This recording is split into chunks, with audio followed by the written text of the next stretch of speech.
ब्रह्मा के पिता कौन हैं, विष्णु की माता कौन है तथा शिव का वंश किससे जुड़ा है। ऐसे कई सवालों पर संत रामपाल जी महाराज जी शास्त्रों के आधार पर अपनी वाक्य रखते हैं।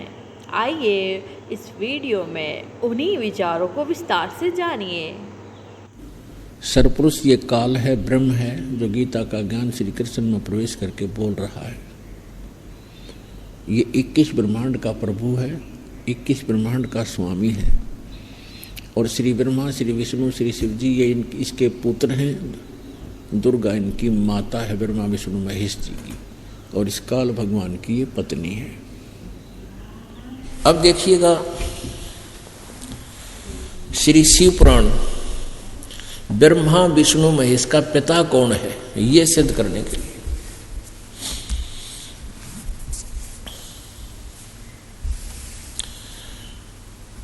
ये शिव पुराण है, गीता प्रेस गोरखपुर से प्रकाशित है।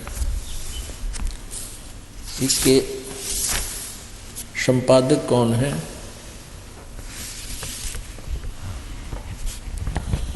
श्री हनुमान प्रसाद पोदार, और ये गीता प्रेस गोरखपुर से प्रकाशित है।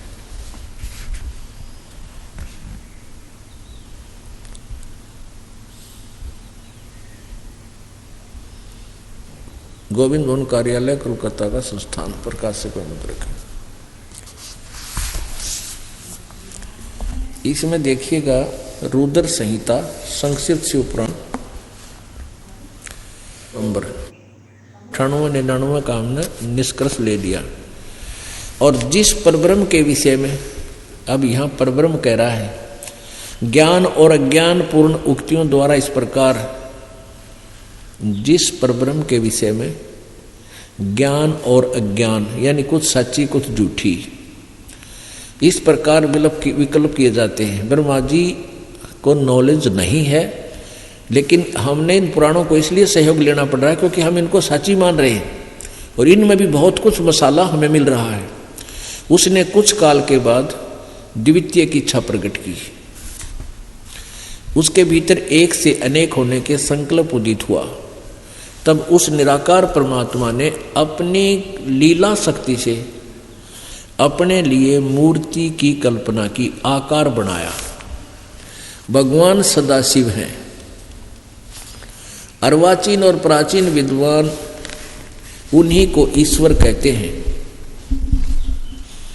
एक समय एकाकी रहकर स्वेच्छानुसार विहार करने वाले उन सदाशिव ने अपने विग्रह से स्वयं ही एक स्वरूप भूता शक्ति की सृष्टि की, जो उनके अपने श्रीअंग से कभी अलग होने वाली नहीं थी। उस पराशक्ति को प्रधान प्रकृति गुणवती माया बुद्धि तत्व की जननी विकार रहित बताया है। वह शक्ति अंबिका कही गई है। उसको प्रकृति फिर दोबारा कहा है, प्रकृति भी कहते हैं।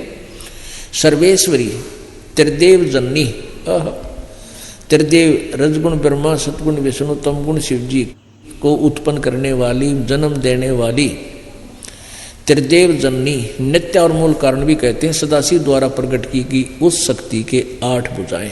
कति कंसेप्ट क्लियर हो गया कि ब्रह्मा विष्णु महेश की जो माता है वह दुर्गा है, और आगे देखना ये क्लियर होगा। नाना प्रकार के आभूषण उसके श्री अंगों की शोभा बढ़ाते हैं। वह देवी नाना प्रकार की गतियों से संपन्न है और अनेक प्रकार के अस्त्र शस्त्र धारण करती है। एकाएकनी होने पर भी वह माया संयोग वसात अनेक हो जाती है। इस दुर्गा ने ही अपने 3 रूप बनाए थे, एक सावित्री, फिर दूसरी लक्ष्मी और तीसरी जो है पार्वती, और तीनों से ब्याह कर लिया था और चौथी वह अलग रह गई थी। तो ये एकाएकनी होने पर भी वह माया संयोग वसात अनेक हो जाती है। वे जो सदाशिव हैं उन्हें परम पुरुष ईश्वर, शिव, शंभु और महेश्वर कहते हैं। अब देखना, वे अपने सारे अंगों में भस्म रमाए रहते हैं। उन काल रूपी ब्रह्म ने ये सदाशिव कहो चाहे इन्हें काल रूपी ब्रह्म कहो, ज्योति निरंजन कहो, उस काल रूपी ब्रह्म ने एक ही समय शक्ति के साथ, नाथ नहीं है ये शब्द, साथ है, शिवलोक नामक अक्षेत्र का निर्माण किया था। उस उत्तम अक्षेत्र को काशी कहते हैं। वह परम निर्वाण का या मोक्ष स्थान है जो सबसे ऊपर विराजमान है। वे प्रिया और प्रियतम शक्ति और शिव, वो पति पत्नी रूप में, दुर्गा और ये काल सदाशिव या काल ब्रह्म रूपी ब्रह्म, इसको जो परमानंद स्वरूप है वह मनोरम अक्षेत्र, उस मनोरम क्षेत्र में नित्य निवास करते हैं। मुने शिव और शिवा ने प्रलय काल में भी कभी उस क्षेत्र को अपने सानिध्य से मुक्त नहीं किया था। इस काशीपुरी भी कहते हैं इसको। आगे देखो, देव से एक समय उस आनंद वन में रमण करते हुए शिवा और शिव के मन में यह इच्छा हुई कि किसी दूसरे पुरुष की सृष्टि करनी चाहिए, यानी कोई बच्चा उत्पन्न करना चाहिए, जिस पर यह सृष्टि संचालन का महान भार रखकर हम दोनों केवल काशी में रहकर इच्छा अनुसार विचरें और निर्वाण धारण करें। ऐसा निश्चय करके शक्ति सहित सर्वव्यापी परमेश्वर शिव ने अपने वाम भाग के 10वें अंग पर अमृत मल दिया, यानी पति पत्नी व्यवहार किया। फिर तो वहां से एक पुरुष प्रकट हुआ, यानी एक बेटा उत्पन्न हो गया। 102 पृष्ठ पे, गणा नहीं पड़ा, हम इतना बताते हैं। शिव ने कहा वत्स, जो बच्चा उत्पन्न हुआ उसको कहा बेटा। काल ने कहा, काल ने, व्यापक होने के कारण तुम्हारा विष्णु नाम विख्यात हुआ, यानी सिद्ध हो गया कि विष्णु जी का पिता शिव युग सदाशिव काल रूपी ब्रह्म। अब शिव ने उसका नाम धर दिया विष्णु। ये तो हो गया विष्णु उत्पन्न हुआ दुर्गा और काल से। अब यहाँ ये छठा अध्याय समाप्त हुआ। 7वें में ब्रह्मा जी कहते हैं देव से, तत्पश्चात कल्याणकारी परमेश्वर शाम सदाशिव ने पूर्वोत्प्रतन करके मुझे अपने दाहिने अंग से उत्पन्न किया, यानी जिस तरह विष्णु की उत्पत्ति हुई, फिर मेरी उत्पत्ति दुर्गा से हुई और काल के संयोग से।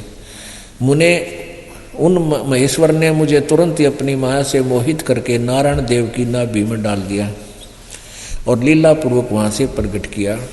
ये लास्ट में इस प्रकार ब्रह्मा विष्णु और रुद्र इन 3 देवताओं में गुण है, परंतु शिव गुणातीत माने गए हैं।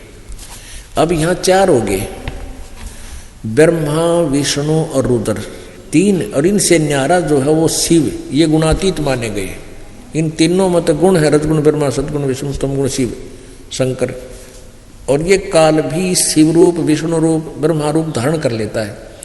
तो शिव पुराण में जब जिसने शिव रूप में दर्शन करे उस व्यक्ति ने शिव पुराण की रचना की, तो इसको हीरो बना लिया शिव को, सदाशिव काल को। अब यहाँ ये अनुवाद करता, पीछे तो असमंजस में पड़ गया कि विष्णु शिव से शिव की उत्पत्ति कैसे लिखूं, लेकिन यहाँ नहीं छुप पाई इनसे, इन तीनों से अलग है। फिर यह एक समस्या उत्पन्न हुई, कहने लगी तो रुद्र के बारे में कहा है, शंकर के बारे में नहीं। ये समस्या हल होगी, अभी दिखाते हैं 24-25 पृष्ठ 26 पे। एक बार ब्रह्मा और विष्णु की आपस में लड़ाई होगी, वो कह मैं तेरा बाप, वो कह मैं तेरा बाप, दोनों लड़ पड़े। ये देखिएगा विद्वेश्वर संहिता संक्षिप्त शिव पुराण, ये 24 पृष्ठ पे। और उसका जब ये दोनों का झगड़ा हो गया विष्णु और ब्रह्मा जी का, तो बीच में एक स्तंभ खड़ा कर दिया काल ने, तेजों में स्तंभ, पिलर, खंबा। तो ये दोनों की लड़ाई बंद होगी। फिर वो स्वयं आकर प्रकट हो गया। ये 25 पृष्ठ पे यहां से देखेंगे हम। ब्रह्मा और विष्णु ने पूछा, जब ये काल आकर खड़ा हो गया तो दोनों ने आपस में चर्चा की इस काल के साथ ब्रह्मा और विष्णु ने पूछा, प्रभु सृष्टि आदि 5 कर्तों के लक्षण क्या है, यह हम दोनों को बताइए। तो भगवान शिव बोले, युग काल बोला। आगे ज्यादा ना बताऊं, यहां लेते हैं। अब 26 पृष्ठ पर आ जाते हैं। पुत्रों, ये काल बोलता है, पुत्रों तुम दोनों ने तपस्या करके प्रसन्न हुए मुझ परमेश्वर से सृष्टि और सतिथि नामक 2 कृत्य प्राप्त किए हैं। विष्णु और ब्रह्मा तो यहां तक हो गए, ये दोनों तुम्हें बहुत प्रिय। इसी प्रकार मेरी विभूति स्वरूप, मेरे जैसे ही आकार के, मेरे जैसी वेशभूषा वाले रुद्र और महेश्वर ने, ये मैं नहीं, या ने शब्द है, रुद्र और महेश्वर ने 2 अन्य उत्तम करते, संहार और तिरोभाव मुझसे प्राप्त किए, परंतु अनुग्रह नामक कृत्य दूसरा कोई नहीं पा सकता। रुद्र और महेश्वर अपने कृत्यों कर्म को भूले नहीं, इसलिए मैंने उनके लिए अपनी समानता प्रदान की है। अब ये 2 तो ब्रह्मा विष्णु महेश हो गए, और 2 ये हो गए रुद्र और महेश, 4 हो गए, और 5वां ये बोल रहा है, यो काल है। हमने यही सिद्ध करना था। यहां देखिए,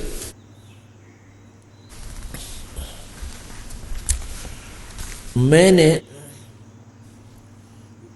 इनके बारे में बता रहा है कि रुद्र और महेश तो मेरे जैसे ही हैं, इन मेरे जैसे ही ये वाहन रखते हैं, मेरे जैसे ही इनके पास हथियार हैं। वे रूप, वेशभूषा, कृत्य, वाहन और आसन और आयुध आदि में मेरे समान ही हैं। अब ये क्या बताता है, मैंने पूर्व काल में अपने स्वरूप भूत मंत्र का उपदेश किया है, जो ओंकार के रूप में प्रसिद्ध है। वह मंगलकारी मंत्र है। सबसे पहले मेरे मुख से ओंकार ओम प्रकट हुआ, जो मेरे स्वरूप का बोध करने वाला है। ओंकार वाचक है, मैं वाच्य हूं, यह मंत्र मेरा स्वरूप ही है। प्रतिदिन ओंकार का निरंतर स्मरण करने से मेरा ही सदा स्मरण होता है, ब्रह्म का। मेरी उत्तरवर्ती मुख से अकार, पश्चिमी मुख से उकार, दक्षिण मुख से मकार का, और पूर्ववर्ती मुख से बिंदु का तथा मध्यवर्ती मुख से नाद का प्राकट्य हुआ। ये 5 अकार, मकार और अकार का, और इस उकार, मकार, बिंदु और ये नाद, इन 5 से मिलकर ये एक ओम मंत्र हुआ। इस प्रकार 5 अवयवों से युक्त ओंकार का विस्तार हुआ। इन सभी अवयवों से एकीभूत होकर यह प्रणव ओम नाम एक अक्षर हो गया। अब पुण्यात्माओं, इससे फिर गीता जी का लिंक जुड़ेगा। 8वें अध्याय के 13वें श्लोक में कहा है, गीता ज्ञानदाता ने श्री कृष्ण में प्रवेश करके वो काल बोल रहा है कि ओम इति एकाक्षरम ब्रह्म व्यवहारन माम अनुसमरण यह प्रयाति तदन देहम सयाति परमाम गतिम। तो यहां भी ये कह रहा है कि ओम मेरा एक अक्षर ओम है। और इसने देख नीचे नाड़ी ने क्या लिख दिया कि वह आकार रहित, अकार आदि मकर कर्म से और मकार आदि कर्म से प्रकाश में आया। ओम नमः शिवाय यह 5 अक्षर मंत्र है।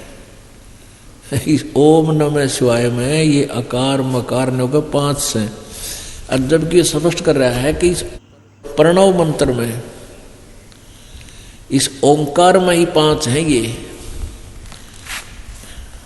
उत्तरवर्ती मुख से अकार, दक्षिण मुख से पश्चिम मुख से उकार, दक्षिण से मकार, और पूर्ववर्ती से बिंदु, मध्यवर्ती से नाद, ये 5, इन 5 अवयवों से युक्त ओंकार का विस्तार हुआ। इन सभी अवयवों से एकीभूत होकर यह प्रणव मंत्र ओम नामक एक अक्षर हो गया।